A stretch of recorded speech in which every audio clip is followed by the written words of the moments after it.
Hello everyone, welcome to Edushield. Delhi university की तरफ से आप सभी बच्चों के लिए बहुत ही ज़्यादा इंपॉर्टेंट अपडेट है। आपकी जो फीस पेमेंट की जो डेट थी, उसको एक्सटेंड कर दिया गया है। अब आपके पास 25 अक्टूबर का टाइम है, आप तब तक फीस को पेमेंट कर सकते हो, ठीक है? लेकिन आपको यहाँ पे टाइमिंग याद रखनी है। आपके पास जो टाइम है वो 2 पीएम तक का टाइम है, मतलब कि 25 अक्टूबर को आप 2 पीएम तक ही आप पेमेंट कर सकते हो, ठीक है? तो इस बात का आपको ध्यान रखना है और इससे पहले आपको फी को पे कर देना है, ठीक है? दूसरी बात, जिस बच्चे को भी कॉलेज अलॉट हुआ है, आपको ये बात ध्यान रखनी है कि आपके पास फी पे करना ही होगा आपको, ठीक है? जैसे ही आप फी पे करोगे, उसके बाद ही आपके पास अपग्रेड का ऑप्शन आएगा। जो भी बच्चे इस टाइम तक फी को पे नहीं कर पाएंगे, आपको कॉलेज अलॉट नहीं होगा, ठीक है? मतलब आने वाले जो राउंड होंगे, उसमें कॉलेज आपको नहीं मिलेगा, ठीक है? तो इस बात का आपको ध्यान रखना है। अगर आपको कॉलेज अलॉट हुआ है, तो आपको इस वाले राउंड के अंदर पार्टिसिपेट करना ही होगा। अगर आप पार्टिसिपेट नहीं करोगे, तो आने वाले राउंड के अंदर आपको कॉलेज अलॉट नहीं होगा। तो इस बात को आपको ध्यान देना है, ठीक है? इसके बाद जो भी बच्चा फी पे कर देता है, तो आपके पास 26 अक्टूबर को आपके पास अपग्रेड का ऑप्शन आ जाएगा। आप उसके बाद अपग्रेड कर सकते हो, ठीक है? तो यहाँ पे 2 बात आपको ध्यान रखनी है। 26 अक्टूबर से लेकर के 27 अक्टूबर तक, यानी 5 पीएम तक आपके पास टाइम रहेगा अपग्रेड करने का और अपने प्रेफ़रेंस को रीऑर्डर करने का। तो 2 बातें यहाँ पे, आप अपग्रेड भी कर पाओगे इस टाइम पीरियड के अंदर और रीऑर्डर भी कर पाओगे।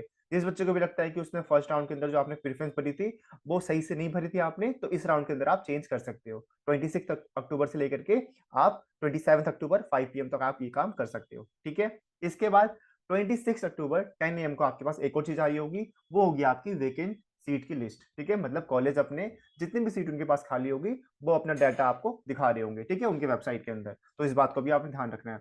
अब इससे आप क्या लगा सकते हो पता, कि जो भी सीट किस कोर्स के अंदर खाली होगी, तो आप उसको हायर ऑर्डर के अंदर रख सकते हो।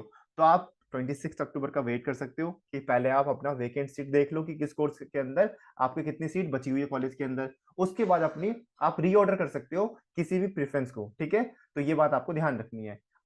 तो ये जो आपका अपडेट है बहुत इंपॉर्टेंट था। पहली अपडेट कि आपको फीस पेमेंट की जो डेट थी उसको एक्सटेंड कर दिया गया है। इसके बाद हर बच्चे को अपना जो जिसको भी कॉलेज अलॉट हुआ है, आपको उसको फी पे करना है, तभी आप अगले राउंड के लिए एलिजिबल होगे, ठीक है? अगर आप फी पे नहीं करते हो, तो आने वाले राउंड के अंदर आप पार्टिसिपेट ही नहीं कर पाओगे। तो इस बात का आपने ध्यान देना है। और जैसे ही आपको कॉलेज आप पेमेंट कर देते हो, उसके बाद आपके पास अपग्रेड का ऑप्शन आएगा। आपको अपग्रेड पे क्लिक करना है, तभी आप एक तरह से सेकंड राउंड में आपको कॉलेज जो आपने प्रेफ़रेंस भरी है, उसमें हायर ऑर्डर का कॉलेज आपको मिल रहा होगा, ठीक है? तो ये था आपका इंपॉर्टेंट अपडेट। अगर आपको कोई भी डाउट हो, तो आप कमेंट सेक्शन में हमसे पूछ सकते हो।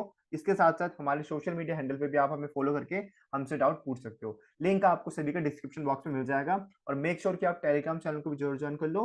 वहाँ पे भी आपको सारे अपडेट्स मिल रहे होंगे। और वीडियो को लाइक करो, चैनल को सब्सक्राइब करो, ताकि आपके पास हर वीडियो की नोटिफ़िकेशन आपसे टाइम पे पहुँच रही होगी। इस चैनल के ऊपर आपकी सीयूटी की प्रिपरेशन, साथ ही साथ आपके पास सारे अपडेट्स डीयू से रिलेटेड, आपके आईपी मैथ से रिलेटेड और सीयूटी से रिलेटेड आपके पास आ रही होगी। तो मेक श्योर कि चैनल को आप ज़रूर सब्सक्राइब करो और नोटिफ़िकेशन आपको ज़रूर मिलेगा इस चैनल पे, ठीक है? और जितने भी डाउट्स हो आपको, वो आप हमसे पूछ सकते हो कमेंट में भी, और हमारे सोशल मीडिया हैंडल पे हमें फॉलो करके हमसे पूछ सकते हो। और कोई भी पर्सनल गाइडेंस चाहिए हो, तो आप हमें वहाँ पे भी डीएम कर सकते हो, आपका रिप्लाई ज़रूर किया जाएगा। सो आज के लिए इतना ही। Thank you so much.